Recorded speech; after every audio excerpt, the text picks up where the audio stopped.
Chris Weidenbach here with Chicago Title National Commercial Services in Seattle.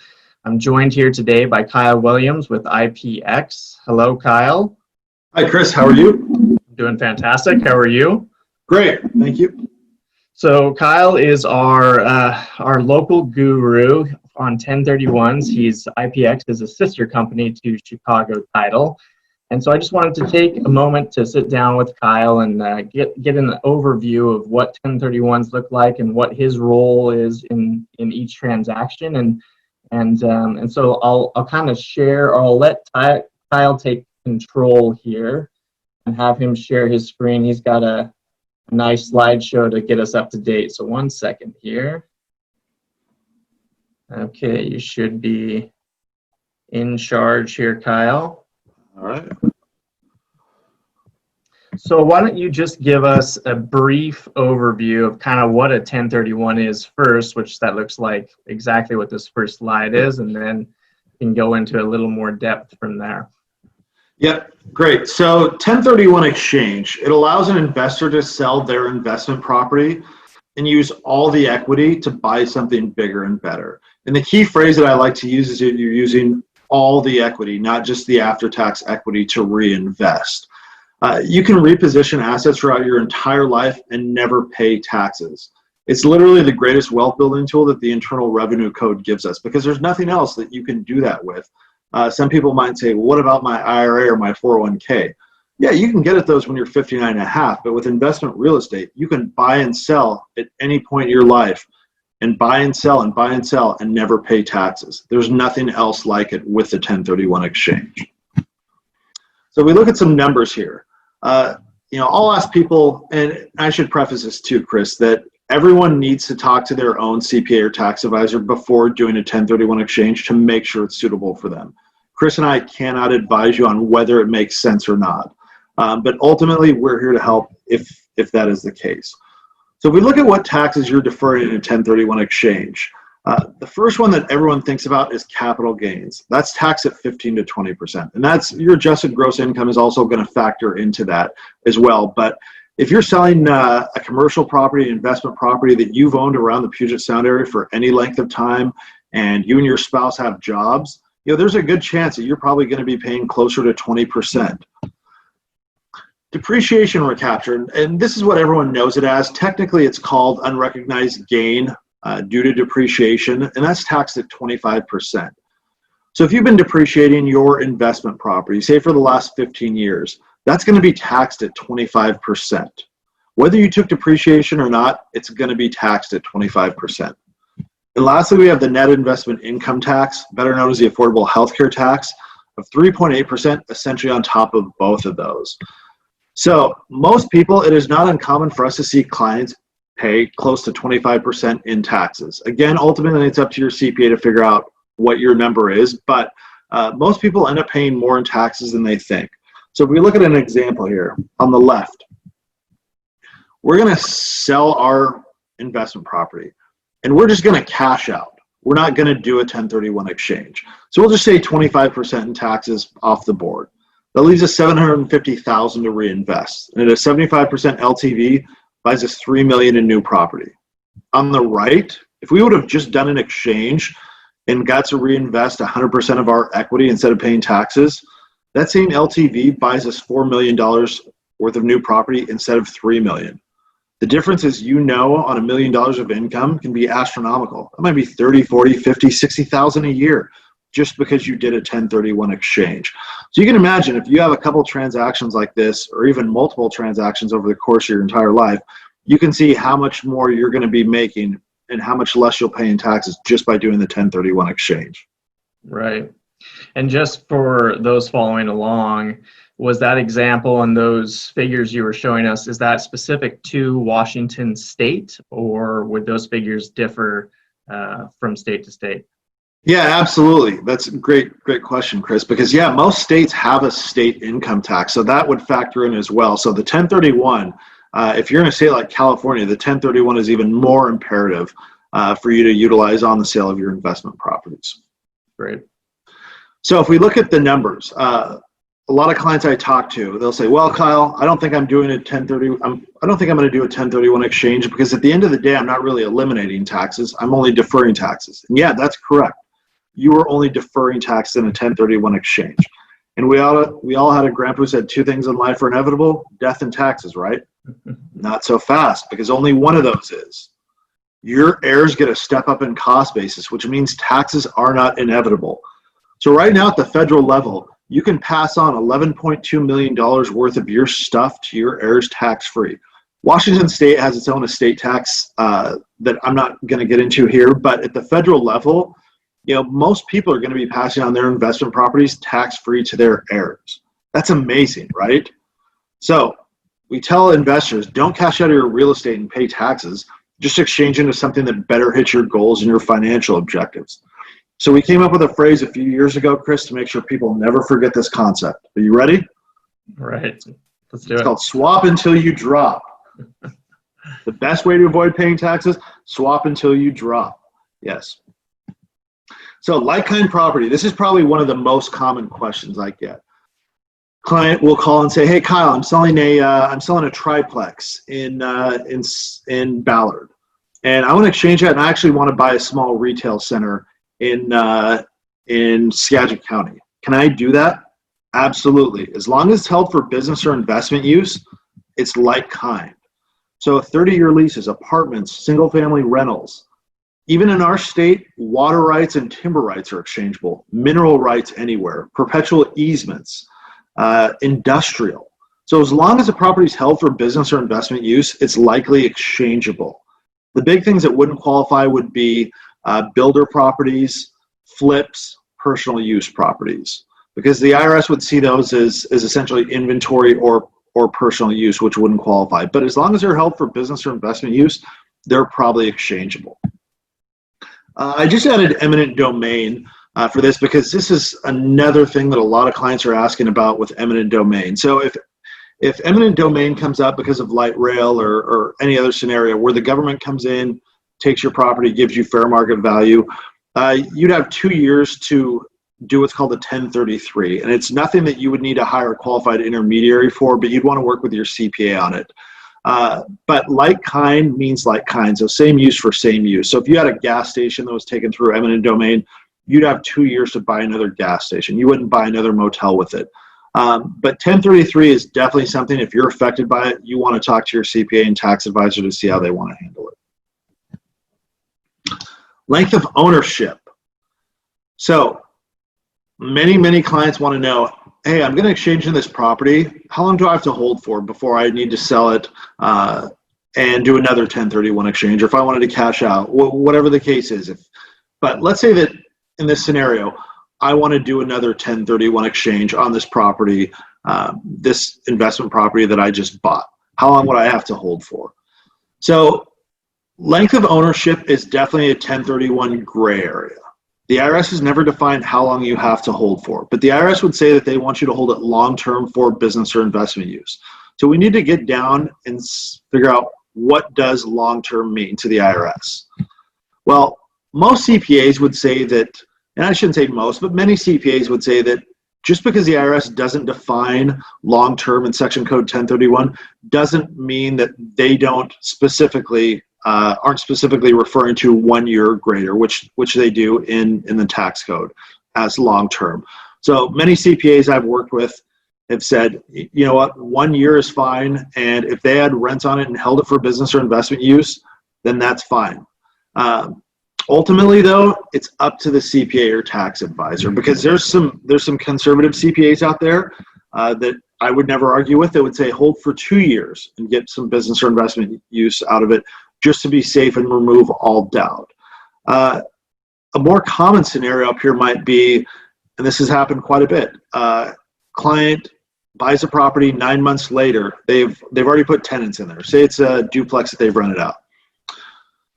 Already put tenants in, 9 months later, they get an unsolicited offer by a developer who wants to buy up the entire city block. And they get an offer up 20% from where they bought it 9 months earlier. And they'll talk to their CPA, and the CPA says, hey, your intent was never to sell this. Your intent was to hold it long-term for business or investment use. But you got this offer, you can't refuse it. I mean, it's too good to pass up. Absolutely. I think that's a safe position to do an exchange in. But again, every CPA is going to be different. So if we just wanted to approximate everything, clients would want to hold for 1 to 2 years and get some rents on it. But ultimately, it's up to the CPA to determine length of ownership. Basic rules, the nuts and bolts of 1031s. Day 0 in the exchange, close of escrow. So that's what starts the 45 and 180-day clocks that I'll get into shortly. That means that your 1031 exchange needs to be set up before you close escrow. Why is that? In a 1031 exchange, you can never control funds. You have to relinquish title to funds, as we would call it, to a qualified intermediary, someone like us. That means if you've already closed, you have control of funds and you can no longer do a 1031 exchange. So in a perfect world, as soon as you're under contract and escrow set up, we should be setting up the exchange. That way, if there's any issues that pop up, or you want to loop your CPA or tax advisor in, if they have questions, we have more time to look at it. That being said, as long as the client hasn't closed, we can still do a 1031 exchange, but the more time, the better. After they've closed, though, it's too late. So from close of escrow, the clients have 45 days to identify new property to purchase and 180 days to close. There are 3 rules of identification. And what does identification mean exactly? Well, it means they have to let us know in writing within 45 days of closing on their sale what they intend on purchasing.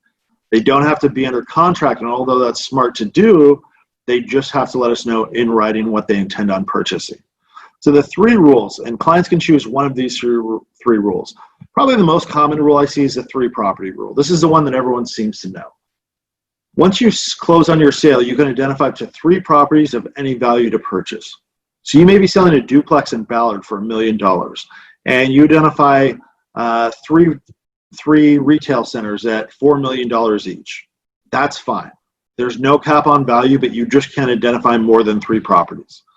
If that rule doesn't work, if you're selling a small commercial space in Seattle and you want to buy up 6 or 7 rentals in the Spokane or Tri-Cities area, somewhere in Eastern Washington where real estate's less expensive, that 3 property rule doesn't work. So you'd go to the 200% rule, meaning you can identify any number of properties totaling up to 200% of what you sold for.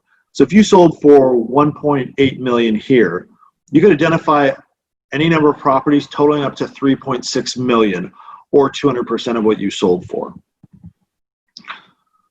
Lastly, if those 2 rules don't work, if you want to buy a portfolio of properties and you're well over 3 properties and well over 200%, you could go to this last rule. You have to be careful. It's called the 95% exception rule. I would call it the all or none rule, because you have to close on 95% of the value that you identify. Otherwise, the exchange has failed and everything's taxable. So with these rules, it will allow you to over-identify. There is a rule that works for every single client, whether they want to buy a portfolio, just another property, maybe they want to branch out, buy multiple properties. There's a rule that works for everyone in one of these 3 rules.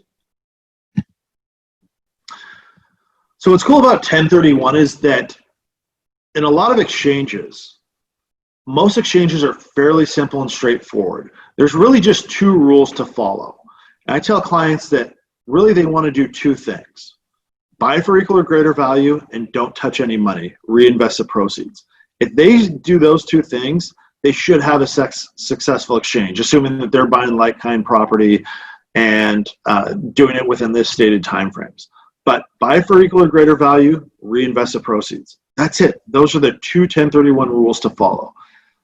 If we start looking at the additional rules, like replacing the value of the debt, a lot of clients will look into the rules on their own, have questions about this. And they'll say, Kyle, what's this rule about replacing debt? Because I've got a loan that's being paid off and I don't know, do I need to get another loan on the new property? They have a lot of questions. And if you look at that rule, it is kind of confusing. So I tell everyone, just forget about that. Look at the first 2, because if you do these 2 things, buy for equal or greater value and reinvest your proceeds, everything else just falls into place from a math standpoint about replacing debt and everything else. So the 1031 should be fairly simple and straightforward for most of you. Reverse exchange. So this has popped up quite a bit over the last few years. What is a reverse exchange? Reverse exchange is simply a normal 1031, but all the timeframes are in reverse. So instead of selling first and buying second, you buy first, and then ultimately you have 180 days to close on your sale. The difference is that in a normal 1031 exchange, as I mentioned earlier, we just take title to funds and hold funds for the duration of the exchange. Pretty easy to do. In the reverse exchange, we would actually have to take title to the new property that's being purchased until the client's able to sell their property. Because of that, they generally can't get traditional financing. So they'd probably want to look at bringing outside cash into purchasing the property and purchasing the property outright, or getting a hard money loan or some sort of bridge loan. You can always talk to your credit union or the bank you work with and see if there's any way that they'll do it. But most cases, clients will have to use cash or some sort of alternative financing, because we are going to take title to the property under an LLC. And so a lot of traditional lenders won't lend to that structure, and they can't lend to that structure. But if you need to purchase first and you can't wait to close on your sale, that you have to close on this purchase first, you can actually do a reverse exchange. Build to suit, and I don't have a slide for this, but I've been seeing more and more of this lately. But if you actually want to do a new build, you can do that in a 1031 exchange. We would also take title of that, but you would sell your property first, and then when you're ready to purchase, we would take title to that property, and we would cut draws to contractors and what have you.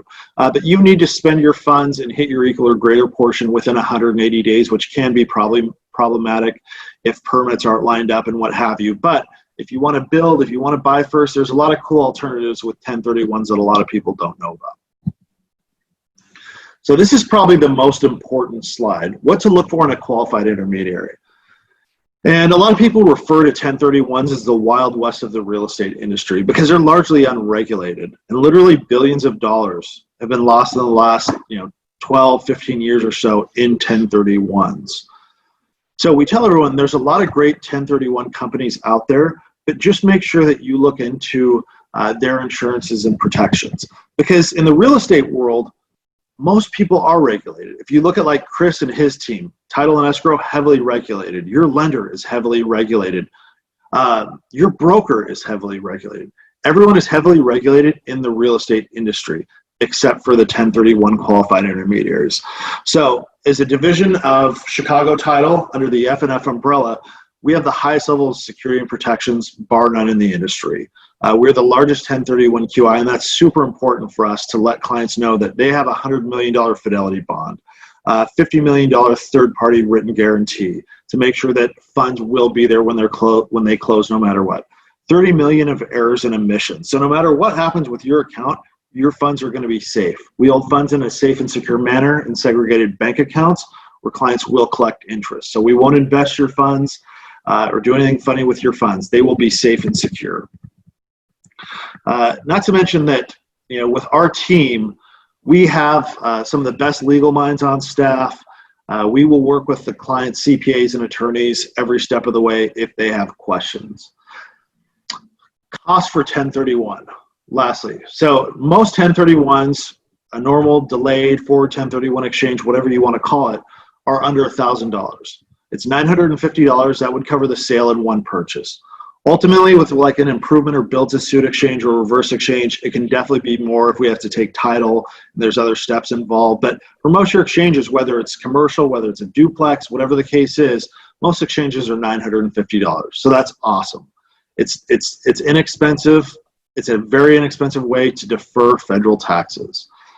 This is my contact information. I'm available by text, email, phone if you want to give me a call. I'm always more than happy to talk to you about 1031 exchanges and answer any questions you have. That's a service that Chris and I offer for our clients.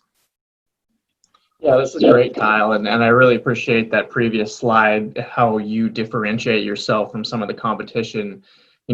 The same is true for our industry, title and escrow. It's a bit of a black hole for a lot of people, brokers, buyers, and sellers, and so it is good to know that the insurances that are behind us and the professionals that are working with us along the way. Very quick question on that. Now, obviously, you and I are based out of Seattle, but we're part of a national closing team. So can you explain how, if someone was, say, selling a property in Seattle, let's say Ballard for the same example you were using, Yep. and they want to exchange into a property in Austin, Texas, Yep. Are you able to facilitate that, and how does that typically work? Yeah, great question. So a large number of exchanges are actually interstate. So 1031 is a federal tax code. So that means it works within all 50 states, Virgin Islands, Guam, we've done exchanges into. But if a client wants to exchange into another state or into Washington, it's absolutely doable. And because everything's done via wire now, it's super easy and seamless. So really we'll work with the closing team, whether that's in Austin, Seattle, wherever it is, to wire the funds, wire earnest money, whatever the case is. So yeah, interstate transactions, I'm not going to say they're the norm, but they're pretty common in the 1031 world. So don't feel obligated to, if you have property in California, to stay in California, or in Washington to stay in Washington. 1031 is federal, so wherever you find something that pencils out and works for you, that's where you need to go. And that's something that you and IPX can facilitate across the country, right? Absolutely, 100%. Great. Now, obviously, we're in a little bit of a unique scenario with everything that's happening with this global pandemic and COVID, and that's caused changes to all of our industries across the board. I'm curious if that has changed the 1031 exchange and how you are facilitating transactions. Yeah, awesome question, Chris. So, one, listings are obviously down. That's a big deal because when exchangers are exchanging property, they want to find something to purchase. So when listings are down, that makes this scramble that much harder. So I've been really trying to emphasize with clients that if they set up their exchange early enough, say they set up today and they're going to close on their sale in 30 days, I make sure to tell them, hey, start looking for properties yesterday. Give yourself that extra 30 days on top of the 45 you have to find something, because there's no guarantee you're going to find something, especially if you wait till the last minute. So give yourself as much time as possible. Start looking now, because with this pandemic, listings are down and it's getting harder for exchangers to find something. But those exchangers that look early and are diligent are generally doing okay in finding something. The other part of that question has to do with extensions. Super common question right now. Kyle, are there extensions? Are we getting more? What's going on? So extensions were issued for 1031 exchanges a couple months ago that allowed exchangers, if their 45th or 180th day fell between April 1st and July 15th, to push the 45-day identification period or the 180-day exchange period to July 15th.